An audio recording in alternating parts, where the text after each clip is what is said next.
Queria compartilhar com vocês algo que Deus colocou no meu coração. E eu queria que você abrisse a palavra do Senhor lá no texto de João.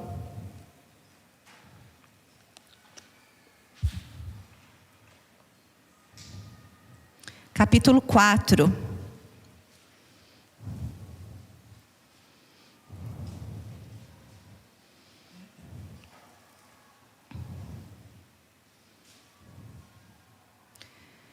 Mesmo sentados, mas em reverência à palavra do Senhor, vamos ler. A palavra diz assim: quando os fariseus ouviram que Jesus fazia e batizava mais discípulos do que João, se bem que Jesus não batizava, e sim os seus discípulos, ele deixou a Judéia e voltou outra vez para a Galiléia.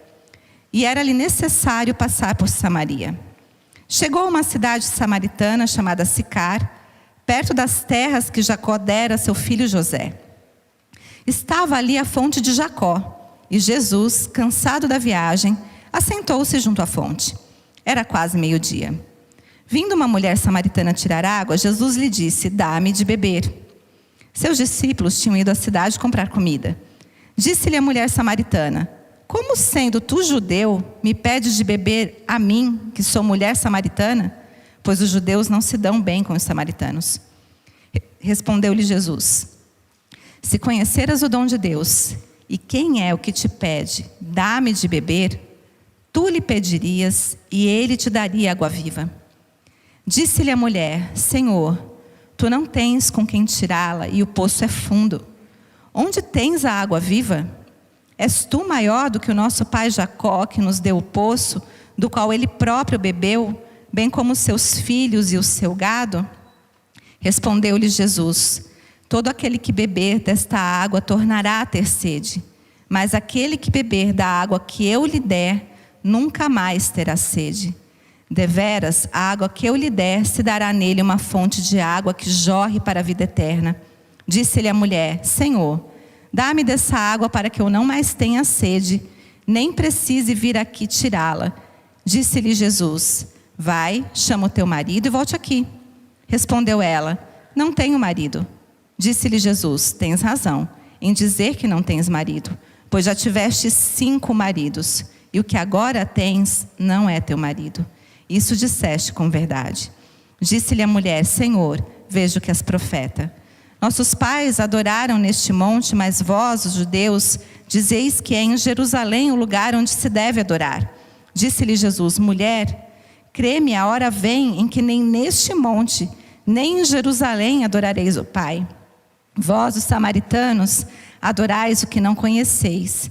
Nós adoramos o que conhecemos, pois a salvação vem dos judeus. No entanto, vem a hora, e já chegou, em que os verdadeiros adoradores adorarão o Pai em espírito e em verdade, pois o Pai procura a tais que assim o adorem. Deus é espírito, e importa que os adoradores o adorem em espírito e em verdade. Amém. Vamos orar mais uma vez, queridos? Senhor, eis a tua palavra diante de nós. Ela por si só é viva e eficaz, Senhor, e capaz de transformar as nossas vidas. Mas pedimos que o teu Espírito Santo nessa hora traga a revelação daquilo que está no teu coração e que o Senhor deseja derramar sobre nós como igreja nessa noite, Pai. Que a revelação da tua vontade seja ministrada através da tua palavra aos nossos corações e possamos sair daqui transformados em o nome de Jesus. Amém. Amém. Queridos, eu queria compartilhar com vocês algo que Deus colocou no meu coração. Há um tempo Deus vem ministrando ao meu coração essa palavra no texto da mulher samaritana. Até eu pedi para o Ministério de Louvor trazer o cântico, porque o cântico completou. Quando eu ouvi, eu falei: Jesus, muito obrigado. Tem uma música, inclusive, que fala sobre isso, e aquilo falou muito ao meu coração. E eu fiquei pensando em algo que Deus fez na minha vida, e creio que Ele faz na vida de cada um de nós. A primeira coisa que a gente vê nesse texto é que o Senhor vai ao encontro. A palavra diz que Jesus reconheceu que era necessário passar por Samaria. Presta atenção, querido, o judeu não passa por Samaria. ele não passa por Samaria. Ele desvia o caminho e vai por um caminho mais longo e às vezes até mais perigoso, só para não passar por Samaria. Quando Jesus diz, é necessário que eu passe por Samaria, não era só porque ele queria chegar mais rápido no destino. Era porque ele tinha um propósito naquele lugar. E ele tinha um propósito em encontrar com aquela mulher e falar ao coração daquela mulher. A primeira coisa que o Senhor Jesus falou ao meu coração é que Jesus toma a iniciativa sempre a favor das nossas vidas. Ele vem ao nosso encontro. É Jesus que entende a nossa necessidade, sabe qual é a nossa real sede, sabe o que de fato nós precisamos e vem ao nosso encontro. Jesus sempre toma a iniciativa acerca das nossas vidas. Mas a segunda coisa que o texto traz ao meu coração é que, olhando para o texto, você percebe que ele se encontra com a mulher samaritana. Ele pede da água para ela. Ela já se sente constrangida com a situação, porque como você, sendo judeu, me pede água sendo mulher e samaritana? Para a época ela tinha 2 defeitos, né? Ela era mulher e samaritana. Como é que Jesus para e conversa comigo? Essa mulher está buscando água ao meio-dia, num sol de um lugar extremamente quente, querido. Ela vai buscar água no poço ao meio-dia, porque ela não pode buscar em outro horário, porque senão os olhares, os julgamentos de todas as pessoas estarão sobre ela. Porque como nós lemos no texto, ela já estava no 5º marido, que não era nem dela. Se eu não estou equivocada, naquela época eles permitiam divorciar, acho que até no máximo 2 ou 3 vezes. Não é isso, pastor? Passou disso, não pode, ela já estava lá, passando do processo. Ela vai ao meio-dia, debaixo de um sol escaldante, buscar água em um poço, porque ela tem vergonha de quem ela é, porque ela não quer ouvir nenhuma acusação, nem ver nenhum olhar acusatório sobre ela. Essa mulher, ela está se escondendo. Essa mulher, ela está naquele momento buscando uma necessidade física, mas se escondendo de quem ela é. Se escondendo da situação pela qual ela estava vivendo e de todo o julgamento que estava sobre a vida dela. É por isso que ela vai ao meio-dia tirar água, numa hora que ninguém vai estar lá. Já deve ter sido uma surpresa ver Jesus naquele lugar. Perceber que ele era judeu deve ter sido mais ainda. Se ela já achava ruim ser julgada pelo samaritano, imagina encontrar com um judeu. Mas aí o que acontece? Jesus conversa com ela. E naquele momento, a gente percebe que muitas vezes o Senhor vai ao nosso encontro, mas nós estamos, na verdade, fugindo. Nós estamos fugindo de quem nós somos. Muitas vezes nós estamos fugindo dos nossos traumas, das nossas dores. Nós estamos fugindo das coisas que aconteceram conosco. Nós estamos buscando um lugar onde ninguém nos olhe, onde nós não sejamos o alvo. Então nós aprendemos a primeira coisa com esse texto, que Jesus vem ao nosso encontro, mas nós muitas vezes estamos fugindo. Nós muitas vezes estamos nos escondendo. Muitas vezes nós estamos mascarando as nossas dores. Sabe, queridos, quando Deus começou a falar ao meu coração acerca desse texto, Ele começou a falar algo ao meu coração que tinha respeito à minha vida. Quando eu comecei a ler esse texto e Deus começou a falar comigo, Ele falou, sabe, você era como essa mulher samaritana. Você tinha sede e achava que era física. Você tinha muitas questões e você achava que você ia resolver com questões naturais. Você tinha muitas carências e você procurou em muitas pessoas para resolver isso.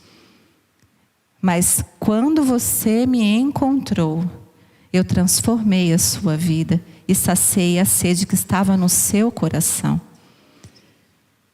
Mas você tinha essas máscaras. E aí o Senhor Jesus disse para mim, não volte a colocá-las. Não fuja mais. Não se esconda mais. Procure em mim. Eu sou a fonte. O Senhor Jesus, Ele vem ao nosso encontro. O Senhor sabe quem você é. O Senhor ouve a sua oração. O Senhor sente a sua dor. Ele sabe o momento que você passa dificuldade. Ele sabe quais são os seus medos. O Senhor sabe, o Senhor está vendo, e é necessário vir até o seu encontro. Ele entende que isso Ele deve fazer, e Ele vem ao seu encontro. Ele vem ao encontro de cada um de vocês. Ele veio ao meu encontro, e Ele está aqui nessa noite. Amém? O Senhor está aqui nessa noite. A fonte da água da vida está aqui nessa noite. E Ele está dizendo para nós: qual é a sua sede? Do que você tem sede? Porque essa mulher achava que a sede dela era natural. Ela achava que ela precisava só tirar água daquele poço para saciar a sede dela e tudo bem. Mas ela ia continuar vivendo com todo aquele estigma que ela tinha de uma mulher que já estava trocando de marido pela 5ª vez, pela 6ª vez, porque ia acontecer várias e outras vezes, possivelmente ela ia continuar com o mesmo padrão.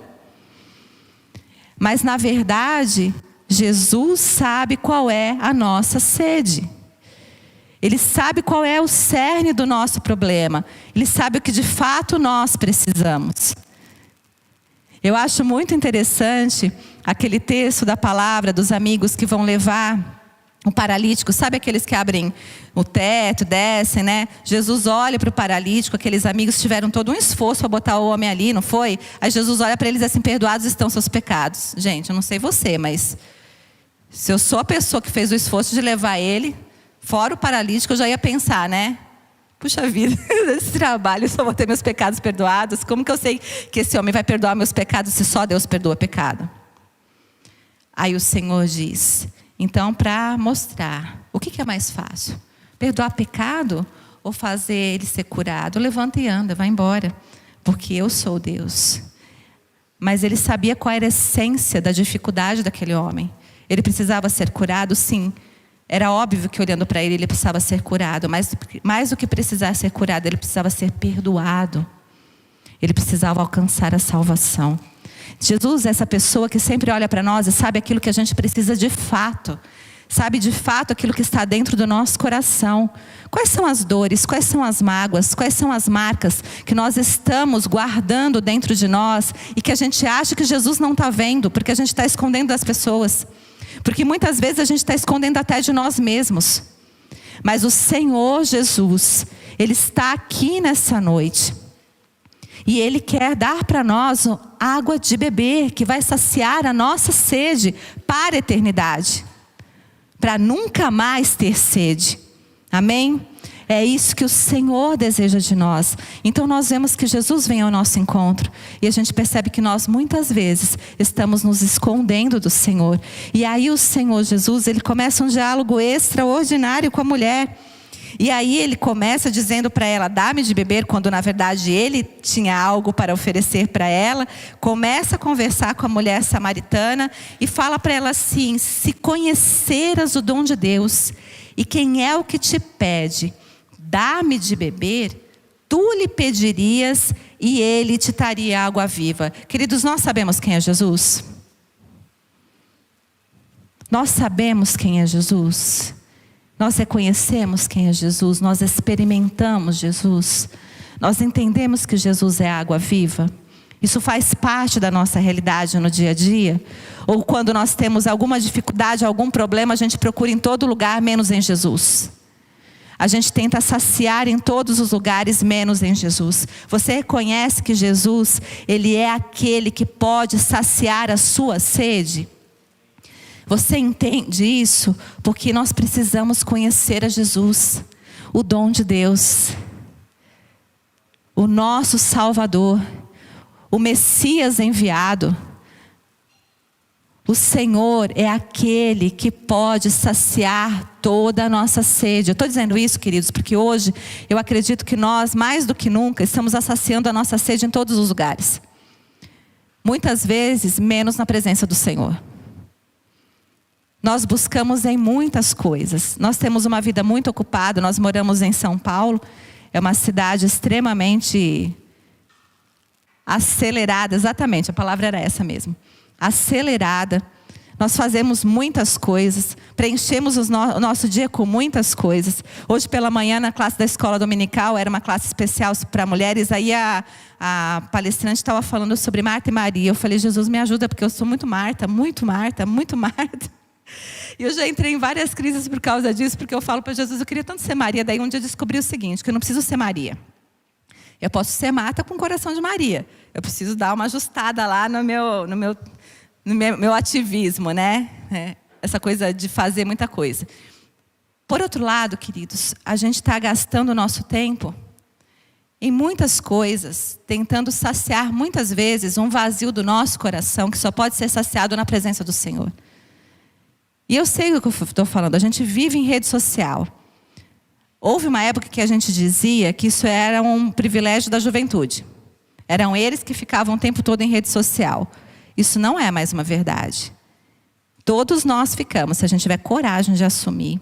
A gente fica o tempo todozinho lá, vendo um videozinho no Instagram, né? Essa juventude gosta mais do TikTok. Eu não gosto muito desse negócio não, mas a gente vicia nesse negócio. Vem um, depois vem outro, depois vem outro, depois vem outro. O algoritmo ainda ajuda, vai mandando tudo aquilo que você gosta, né? Aí vem. De quando você viu, você perdeu 1 hora fazendo isso. É ou não é? Sou eu? Eu sou esquisita? É verdade. A gente perde tempo com uma série de coisas. E aí, no fundo, se você vai pensar... Gente, fala a verdade. Eu faço isso. Vou confessar meu pecado. Às vezes eu chego em casa e falo assim, quero relaxar. Vou ver uma série. É ou não é? Para você relaxar, você vai ver uma série. Você vê uma, vê duas. Gente, eu não sou contra. Fique à vontade. Eu também gosto. Eu também assisto série. Fique tranquilos, tá bom? Não vou fazer propaganda do streaming, mas eu assisto série também. Mas o que eu estou dizendo é que a gente, às vezes, vai saciando essa sede que a gente tem com coisas que não vão, de fato, saciar a nossa sede. Porque você vai assistir a série, você vai maratonar, depois você vai dormir, muitas vezes cansada porque passou da hora, vai acordar no outro dia. E aquele problema que ela queria esconder, lembra? Está lá ainda. Está lá naquele mesmo lugar, não foi resolvido. A gente busca em muitas coisas. A gente busca em muitos lugares preencher um vazio, fugir dos nossos problemas, fugir das nossas tensões, fugir das nossas questões pessoais, fazendo coisas que não vão suprir a nossa necessidade básica, que é da pessoa de Jesus.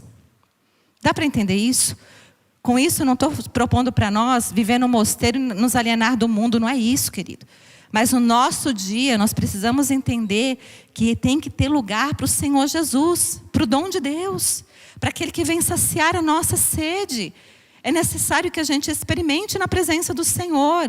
É mais do que ouvir falar. É uma bênção estar aqui em domingo. Eu vi que vocês têm várias programações. Eu falei, nossa gente, que igreja movimentada, né? Faz um monte de coisa durante essa semana. É uma bênção, vem mesmo, tem que vir, tem que participar. Mas não pode ser só isso. Tem que ser o seu tempo na presença de Deus. Tem que ser você contemplando o Senhor. Tem que ser você ouvindo o que Deus tem a falar para você. Sabe o que aconteceu comigo na pandemia? Na pandemia, eu comecei a ouvir pregação no YouTube, à torta e direito. Não sei quantos começaram a fazer isso, gente. Porque a gente não podia ir para lugar nenhum, não é? A gente não podia sair para lugar nenhum, gente. Eu botava de manhã, começava a faxina e já botava uma pregação. E aí de uma vai para outra, vai para outra, vai para outra, vai para outra. Eu passava o dia ouvindo. E eu falava, nossa, que bênção, né? Nunca ouvi tanto palavra de Deus na minha vida, né? Agora eu posso ficar o dia inteiro ouvindo palavra de Deus. Aí um dia Jesus me chamou e puxou a orelha e falou assim, querida, você precisa ouvir de mim. Você está terceirizando a palavra. É bom ouvir de vez em quando, mas você precisa beber da fonte. Você precisa pegar a palavra de Deus e que aquilo que Deus vai falar no seu coração, para você. Aquilo que o Espírito vai revelar para você. Entende? Nós precisamos disso para sermos alimentados, nutridos. Porque senão a gente faz um monte de coisa na igreja, vai fazendo no dia a dia, e de repente a gente está fazendo para Ele, mas não está fazendo com Ele. A gente está fazendo para Jesus, mas a gente não está se enchendo dele, a gente não está ouvindo aquilo que Ele tem para falar. voltando para a história de Marta e Maria, então tá lá, Marta atarefada com um monte de coisa, ela estava errada? Gente, ela não estava, eu sou do time da Marta, então eu vou dizer, ela não estava errada. O problema de Marta é que ela estava ansiosa e preocupada. E Jesus disse para ela, querida, está ansiosa, está preocupada, está distraída, Maria escolheu a boa parte. Nós precisamos entender que a boa parte é estar na presença do Senhor. É Ele que sacia a nossa sede. Não dá para fugir. Às vezes a gente tem um problema que dói tanto, dói tanto, dói tanto. Algo dentro de nós que dói tanto, que a gente quer pensar em tudo, menos naquilo. Que a gente quer fazer tudo, menos se voltar para aquilo e pensar naquilo. E quando a gente vai para a presença do Senhor, muitas vezes o Senhor vai fazer você pensar naquilo, para poder tratar com você. Mas nós precisamos deste lugar. Mas aí Jesus conversa com ela, oferece para ela da água, mas parece que ela não está entendendo que negócio é esse que está acontecendo. Como assim água viva? Como que o senhor vai tirar água desse poço? O poço é fundo, dizem que tinha mais ou menos uns 34 metros. Era fundo mesmo. Como é que vai tirar água viva daí, desse poço? Não vai dar certo. Aí Jesus começa uma outra conversa com ela. Ah, vamos fazer o seguinte, chama teu marido. Aí pegou, né? Porque foi lá no problema. Foi de fato aonde era o problema daquela mulher. Onde estava a sede dela. E onde estava a sede dela? Numa carência extraordinária por ser amada. Por ser querida. Aquela mulher, ela estava buscando em muitos homens o que ela só poderia encontrar em um. Em Jesus. Aquela mulher estava tentando saciar a sua sede naqueles muitos homens, porque ela precisava se sentir amada. E foi aí que o Senhor Jesus falou comigo, você era como essa mulher. Quando eu era mais nova, eu tinha um sentimento muito forte de rejeição, muito forte. Eu não sentia que eu era amada de forma alguma. Sabe quando você fica o tempo todo tentando agradar as pessoas? O tempo todo ser quem você não é, para que as pessoas gostem de você, isso é possível? É possível agradar todo mundo? Não. Então, o sentimento de rejeição, ele era sempre presente, porque eu não tinha como agradar todo mundo. Era impossível isso acontecer. Como aquela mulher, eu não tive vários homens. Eu era só uma adolescente. Mas eu tive muitas buscas em outros lugares, que não em Jesus, para tentar saciar aquela sede. Tanto é que Jesus me pegou num momento em que me sentia muito sozinha. Na verdade, eu vim a gente brinca e fala nessa expressão, né? Eu vim de berço cristão. A minha mãe é cristã, né? Protestante. A gente foi sempre à igreja, mas meu pai era católico e não praticante. Então, a gente sempre teve aquela opção, mais ou menos, né? Então, até mais ou menos uns 19 anos, eu ia para a igreja, mas eu ia na balada no sábado à noite. Minha mãe dizia assim, ó, pode ir, mas no domingo de manhã, você tem que ir na igreja comigo. Naquela época eu era obediente, né? Então eu ia, mas eu vivia com esse pé nas duas canoas, sabe? O tempo todo. E aí teve um ano, todos os anos eu pulava carnaval com uma amiga minha, uma prima minha, no interior. Baile de carnaval, todo ano. E naquele ano, a minha prima arranjou um namorado que não gostava de mim. Dureza, né? Ela era minha melhor amiga de anos.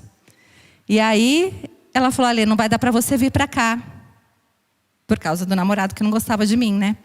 E eu fiquei aquele carnaval me sentindo muito mal. Porque eu não podia ir para lá, porque minha prima me trocou pelo namorado. Como assim? Entendeu? E eu estava me sentindo muito vazia, muito chateada. Todas essas coisas, essas buscas, eram na verdade tentar preencher um vazio. E aí eu me senti extremamente só. E eu acho que depois de muitos anos, foi a primeira vez que eu fiz uma oração muito sincera diante de Deus. Porque eu sempre fui simpática a Deus, eu sempre gostei dele. Eu sempre achei que ele era um cara legal. Então eu orei e falei assim, Deus, ninguém me ama. Ninguém gosta de mim. Eu não me sinto amada por ninguém. Nem em casa me sentia amada. Eu me sentia realmente muito triste. Naquele dia, o Senhor ouviu a minha oração. E aí foi muito interessante, porque o meu tio foi nomeado na Catedral de São Paulo. Não sei se alguém conheceu ele, reverendo Jairo Monteiro. O pastor conheceu, né? Ele foi nomeado lá na Catedral. A minha prima, uma outra prima, essa era crente, né? Filho do reverendo Jairo, ligou para mim e falou assim: vai ter acampamento de carnaval, você não quer ir? Eu nunca nem tinha ido num acampamento. A igreja que a gente frequentava era uma igreja pequena, tradicional, e eu nunca consegui me encaixar no grupo de jovens, juvenis da época, né? Aí eu falei, tá, eu vou. Então tá bom. Tipo, não tem nada para fazer. Eu quero agradar alguém, quero que alguém goste de mim, eu vou no acampamento, né? Porque ela tá me chamando para ir, eu vou lá. Me lembro como se fosse hoje. Botei minha mala na porta para ir embora e minha mãe falou, você pegou a Bíblia? Eu falei, tem que levar a Bíblia? Tomei um susto, falei, para onde que eu estou indo, né? Só o Senhor é Deus. Eu fui, neste lugar Deus me alcançou. Eu ouvi o Senhor falar comigo como eu nunca tinha ouvido Ele falar. Não era religiosidade, mas era Deus falando comigo. O Senhor me atraiu. Eu vou dizer para você, eu nunca mais pulei carnaval, nunca mais saí para balada, eu nunca mais fiz nada. Daquele dia em diante eu assumi um compromisso com o Senhor. Claro que foi todo um processo, tá bom, queridos? A gente tem que passar por um processo de santificação. E a gente precisa passar por um processo de cura. Porque aí eu vim para a igreja e transferi a carência para a igreja. Então agora eu preciso trabalhar em 10 ministérios para poder agradar todo mundo. E Jesus também. Porque eu achava que para agradar Jesus eu precisava fazer um monte de coisa. Eu aprendi que a gente recebe amor em troca de coisas que a gente faz. Eu acho que na minha geração, talvez a maioria de nós tenha aprendido isso. A gente fica com essa coisa dentro da gente. Para eu receber amor, eu preciso ir bem na escola, eu preciso fazer isso, eu preciso fazer aquilo, eu preciso encaixar naquele modelo. Mas aí o Senhor me alcançou. E durante esse processo da minha conversão, porque a conversão é um processo, o Senhor foi curando a minha alma. E Ele foi trazendo de volta a minha identidade. Sabe o que essa mulher não tinha mais? Identidade. Ela não se reconhecia mais. Quem ela era? Alguém que vem tirar água do poço ao meio-dia, debaixo do sol, porque não quer ser julgada. O Senhor Jesus traz de volta a identidade daquela mulher. Ele traz de volta para ela a dignidade. O Senhor Jesus olha para ela além do que as pessoas estavam vendo no seu exterior. Ele estava olhando para dentro dela. Ele estava vendo qual era de fato a sede daquela mulher, o que ela de fato precisava. Jesus estava olhando para ela e enxergando ela. Enxergando quem ela era de fato. Mais uma vez Ele não a julgou. Ele só trouxe à tona aquilo que de fato precisava ser tratado na vida daquela mulher. E aí Ele começa a discorrer e ela então percebe que está falando com um profeta. Como que esse homem sabe tudo o que eu estou fazendo? Como que esse homem sabe quem eu sou? E então ela entendeu qual era a água da vida que Ele queria verter sobre ela. E sabe o que é extraordinário quando a gente experimenta da presença do Senhor? É que não só a gente bebe da fonte, mas a gente se torna a fonte. Porque Jesus disse, se você beber de mim, você não terá mais sede, e eu farei de você uma fonte a jorrar. Amém? É isso que o Senhor deseja fazer conosco nessa noite, queridos. O Senhor deseja curar a nossa alma. O Senhor deseja mostrar que Ele é tudo o que nós precisamos. Ele é suficiente. Amém? Ele é suficiente para saciar a nossa sede. Ele está dizendo para nós essa noite, não use mais máscaras. Não fuja da minha presença e venha beber da fonte. Porque eu sou aquele que pode saciar a sua sede. Amém, queridos?